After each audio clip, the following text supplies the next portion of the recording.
Now we're going to learn to name molecules with OH functional groups on them. These are, of course, the alcohols. So in order to name an alcohol, you're going to follow these steps. You're first going to name the parent structure. So that is the longest chain of carbon atoms, including the carbon where the OH group is attached. Then you're going to drop the E from that parent structure name and then add the ending ol, OL. Then you would find and name any other substituents that are on the molecule. And finally, you're going to add your locants. So you're going to prioritize the OH group to get the lowest possible number and then name any other substituent relative to that. So for this molecule here, I've got as an example, we're just going to go through these steps to name it. So here's the longest carbon chain. 1, 2, 3, 4, 5, 6 carbons. So 6 carbons is a hexane. But we're going to drop that E and we're going to get hexanol. There are no other substituents to name here on the molecule, so what's left is to just add the locant for the alcohol, the OH group. So if we number this way, 1, 2, 3, 4, 5, 6, and if we number from the other direction, we would get 1, 2, 3, 4, 5, 6. So the black numbering is better because the OH group gets a 3 instead of a 4. We are going to place that locant in between the parent structure part of the name and the ending ol. So this is hexan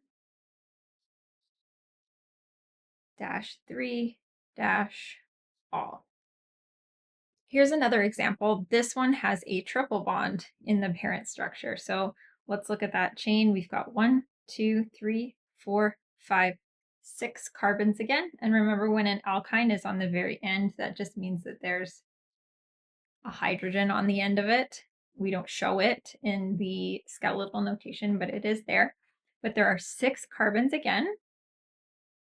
So hex, but it's an alkyne, right? So we're going to call this hexyne. And then we're going to drop that E from hexyne and add ol. So this will be a hexyne-ol. And then again, we're going to do our numbering.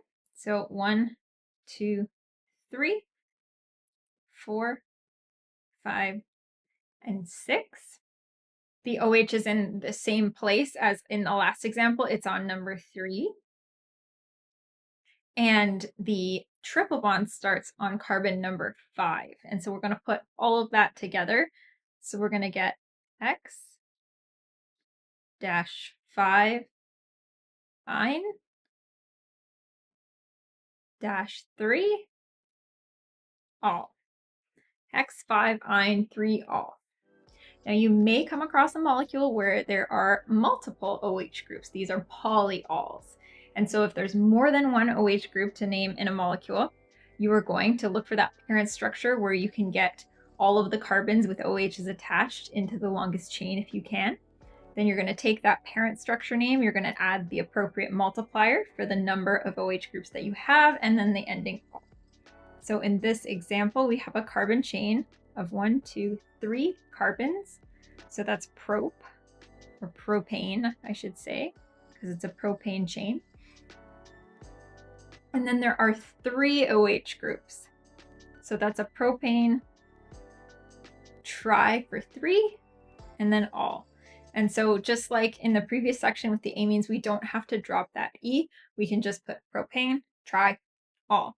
But of course, we need to specify the locants. We can't forget that part of the whole process. So here there's actually an OH group on each of the 3 carbons, 1, 2, and 3. So this would be propane -1, 2, 3 triol. This is also known as glycerol in sort of the more common naming, but its IUPAC name is this below, propane 1,2,3 triol. And finally, if you come across an OH group that can't be named within the parent structure because maybe there's something that's more important also in the molecule and you have to name the molecule for the higher ranked functional group, you're going to name OH as a hydroxy substituent. So this molecule below is our example. It's 4-hydroxybutane 2-one. It's got a ketone functional group. We're going to learn to name those next. But the OH group here is named as a hydroxy substituent. So I'll just highlight that, 4-hydroxy. And so it's placed before the parent structure name instead of at the end. Let's do a little bit of practice with naming alcohols. So our first molecule has a great big ring here. So I will count the carbons on the ring. 1, 2, 3, 4, 5, 6, 7, 8. So that would make this a cyclooctane.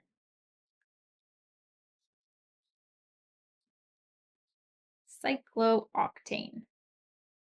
And then, of course, we have on the parent structure, we have 2 OH groups.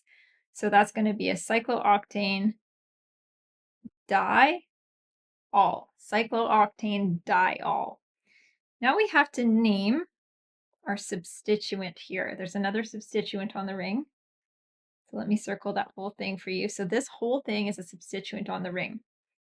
It has 1, 2 carbons, and then it has its own OH group on it. There's an OH group within that substituent. So let's start with the carbon chain of the substituent. 2 carbons, so it's an ethyl substituent. And then there is an OH group on the ethyl substituent. And so because that OH group is not on the longest chain, we're not going to name it at all. We're going to name it a hydroxy, just like we saw on the previous page. So this is a hydroxy ethyl substituent. We have to give the hydroxy a locant within the substituent. So remember, where substituents attach to the ring is where the numbering starts.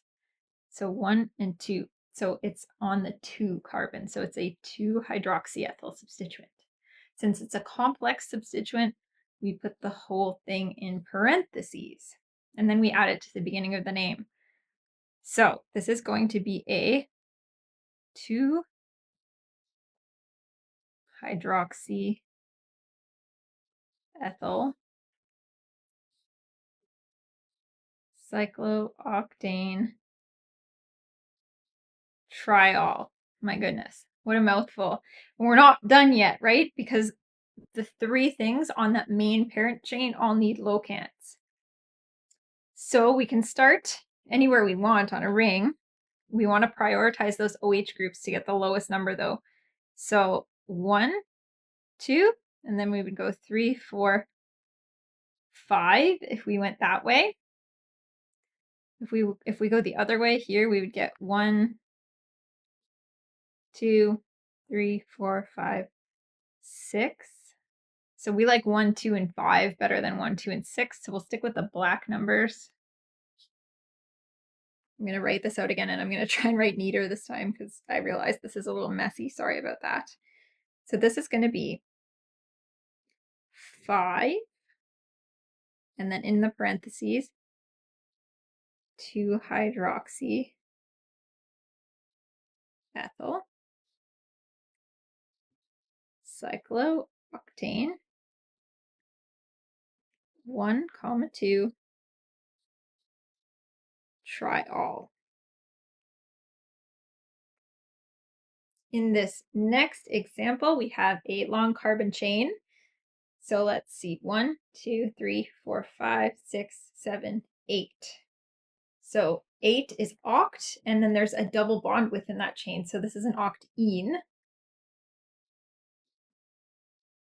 And then we drop the E and add all to get octene-all. There is a 3-carbon ring substituent. 1, 2, 3. So that is a cyclopropyl group. So this is going to be cyclopropyl octene all. And now let's look at our locants. So we want to get the OH, the lowest number possible. The OH is just visually closer to this side of the molecule, so I'm going to number this way to give it a lower number. 1, 2, 3, 4, 5, 6, 7, 8. So the double bond starts on 2, the OH starts on 3, and the cyclopropyl group is on 6. So let's put all of these things together. 6 cyclopropyl, oct, 2 ene, 3 all. And we're missing one more thing from this molecule. We are missing the stereochemistry. So the E or the Z designation for that double bond. I'm just going to redraw the double bond so that we can decide on our stereochemistry, okay? So here's the double bond. We've got the OH, and I'm just going to put R for the rest of the molecule on that side. The other side, we have the H, that implicit hydrogen that's left off in our skeletal drawing, and then the CH3 that sort of terminates the molecule down there. So we have got to look at each side of the molecule and determine which is the higher priority. So on this carbon here, we've got a carbon. I wrote R, but there's a carbon directly connected for the rest of the molecule, and then an O, oxygen. So oxygen is higher priority than carbon because it has a higher atomic number. So this group gets the P, the priority. And then on this carbon, we've got a carbon versus hydrogen. So carbon is better. So that side gets the priority. And then we're going to look at that plane. And we see that our priorities are on the same side. When the priorities are on the same side, that is Z stereochemistry. So we're going to add a Z in parentheses with a dash in front of the whole molecule name. And then we have our full name, Z, 6-cyclopropyl oct 2 ene 3 all.